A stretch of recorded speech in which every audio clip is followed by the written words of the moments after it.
ఇదిగండి ఇప్పుడు దాకా తీసిన వీడియో ముందు పెట్టేస్తానండి. అది పెద్దదవుతుంది వీడియో. ఇది రెండో భాగంలాగా పెడుతున్నాను. అయితే మొన్న మా చెట్లో బత్తాకాయలు కోసాను కదా, జ్యూస్ చేసి చూపించాను.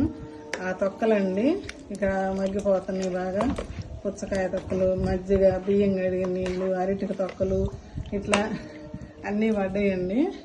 ఇప్పుడు ఇక్కడ ఒక ఇది మల్లి చెట్టు పెట్టానండి. ఇక్కడ మొత్తం సన్నగా పోతా ఉంది పైకి. అందుకని చెప్పి ఆకులన్నీ తీసేసాను. కొమ్మ కూడా కొంచెం ఎరగదీసాను. అక్కడక్కడ కొన్ని కొమ్మలు తీసేసాను. ఇట్లాగా మళ్ళీ చిగుర్లు వస్తుంది.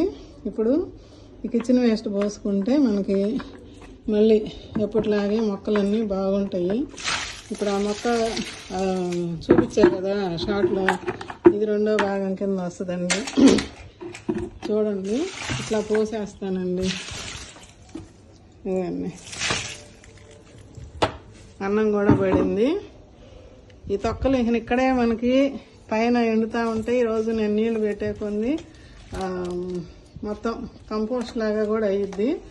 ఎండకు ఎండితే మంచిగా కంపోస్ట్ లాగా అయిపోద్ది. ఇంకా కొంచెం నీళ్లు పోయాలి. ఇప్పుడు ఇదండి ఇంటి ముందల సన్నదాల చెట్టు, రాధా మనోహరం చెట్టుకి కిచెన్ వేస్ట్ నీళ్ళు ఇచ్చానండి. చూసారా ఇలాగా అల్లుకొని పోతుంది. పూలు పూసిన తర్వాత మళ్ళీ చూపిస్తానండి మీకు. బాగుంటుంది ఇంటి ముందు. ఓకే అండి, 2 వీడియోలు షార్ట్లు చూసి వీడియో నచ్చితే ఒక లైక్ చేసి, షేర్ చేసి, సబ్స్క్రైబ్ చేసుకోండి.